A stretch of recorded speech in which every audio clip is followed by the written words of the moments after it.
अभिनंदन है गणतंत्र, अभिनंदन है गणतंत्र, अभिनंदन है गणतंत्र, अभिनंदन है गणतंत्र।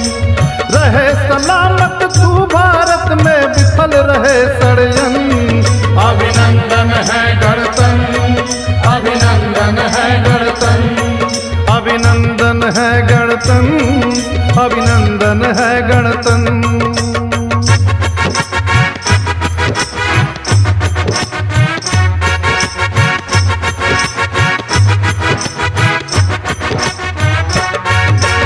जन जन मन को मान मिले, एक सही पहचान मिले। दमन न हो अभिव्यक्ति का, सबको ही सम्मान मिले।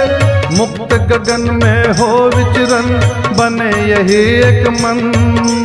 मुक्त गगन में हो विचरण, बने यही एक मन। अभिनंदन है गणतंत्र, अभिनंदन है गणतंत्र। नमस्कार दोस्तों, अभिनंदन गणतंत्र में आपका एक बार फिर स्वागत है।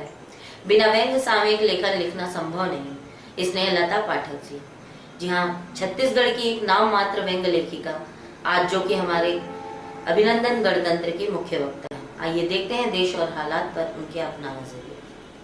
देखिए, आज ऐसा क्या हो गया है देश में, देश का पूरा जनमानस एक अजीब सी भय की आशंका से ग्रस्त हो गया है। मुझे समझ में नहीं आ रहा है कि वास्तव में हम गणतंत्रात्मक देश में जी रहे हैं या लोकतंत्रात्मक देश में जी रहे हैं।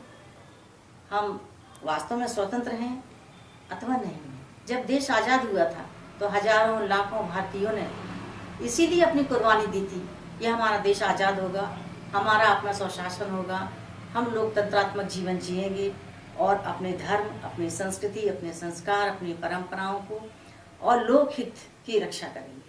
कुछ सालों तक हुआ भी ऐसा, लेकिन धीरे धीरे आगे बढ़ते बढ़ते पता नहीं ऐसी कौन सी मानसिकता लोकतंत्र पर हावी हो गई है कि कहने को तो लोकतंत्र है, कहने को तो गणतंत्र है, परंतु वास्तव में उसका प्रभाव, उसकी मंशा, उसके कामकाज और उसकी भाषा शैली से ऐसा लगता है मानो ये सब जुमलेबाजी है, झांसेबाजी है, जिसके माध्यम से जनता को गुमराह किया जा रहा है।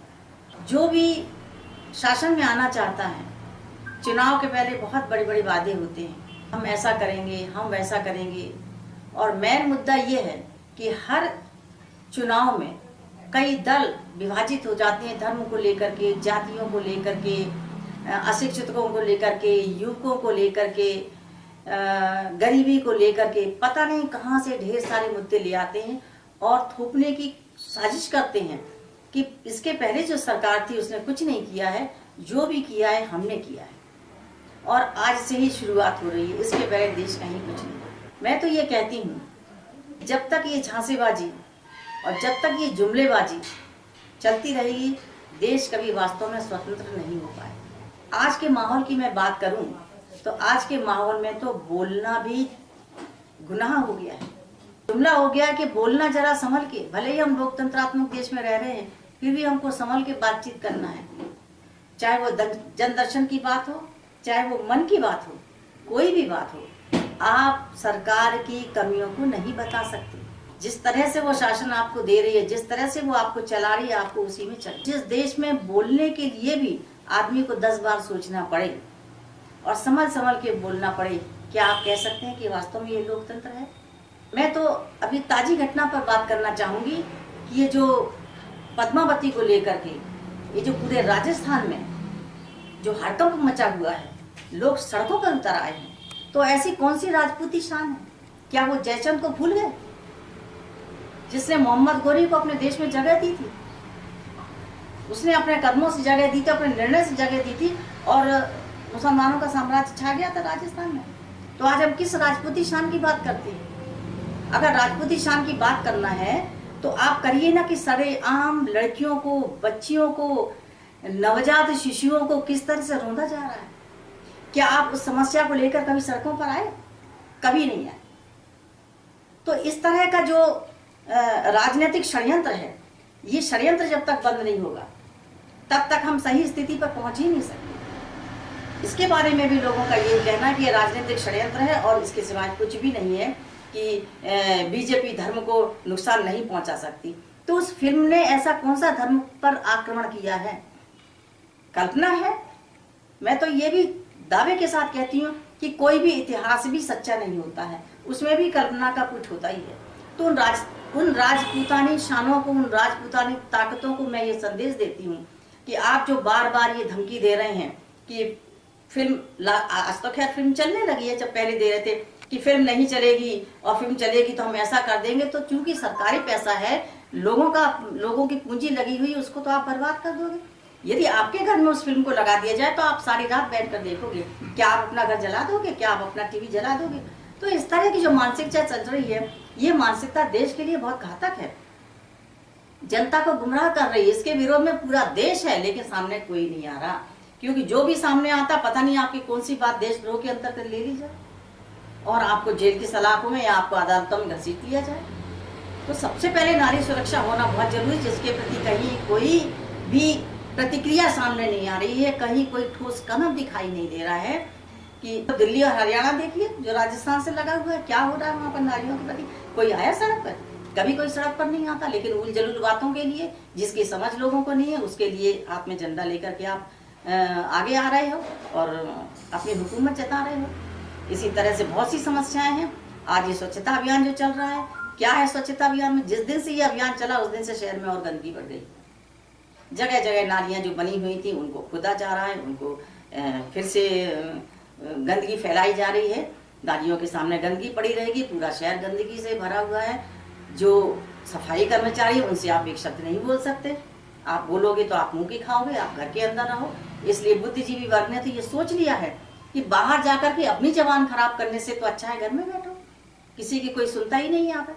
यही कारण है कि जो अच्छे आदमी है, जो ईमानदार लोग हैं, वो घर में अंदर आकर घुस गए हैं, क्योंकि आज ईमानदारों को कहीं कोई जगह नहीं है। आप कितनी लफाज हो, आप कितनी हिंसा कर सकते हो, आप में कितनी कुव्वत है, आप किसी को कितना बेवकूफ बना सकते हो, उन्हीं लोगों की जगह है और उन्हीं से यह राजनीति चल रही है। तो जब तक राजनीति में पूरी तरह से स्वच्छता नहीं आएगी, उसको पूरी तरह से आमूलचूल परिवर्तन नहीं किया जाएगा, जब तक उसको रिफाइन नहीं किया जाएगा, तब तक राजनीति का यही स्वरूप हमको भोगना पड़ेगा और इसी में हमको रहना पड़ेगा। इसलिए जरूरी है कि तथाकथित जो राजनीतिज्ञ हैं, उनका चरित्र बहुत साफ सुथरा हो, स्वच्छता से भरा हो, तभी ये राजनीति चल सकती है और उसमें ईमानदारी के लिए जगह हो। धर्म में राजनीति नहीं होना चाहिए, लेकिन राजनीति में धर्म होना बहुत जरूरी है, क्योंकि हमारे यहाँ राजनीति हमेशा धर्म से अंकुश लगाती रही है, हमेशा धर्म के अनुसार राजनीति आचरण करती रही है। हमारे यहाँ पूरे धर्म ग्रंथ भरे पड़े हैं, इतिहास भरा पड़ा है, जहाँ जहाँ धर्म ने निरंकुश राजनीति पर अंकुश लगाया और राजनीति उसी रास्ते पर चली। लेकिन आज तो कहीं है ही नहीं, केवल धर्म के नाम पर दिखावा है, धर्म के नाम पर बंटवारा है, धर्म के नाम पर एक दूसरे को लड़ाइयाँ लड़वा रहे हैं, जातियों के नाम पर एक दूसरे को लड़वा रहे हैं और हम तमाशा देख रहे हैं।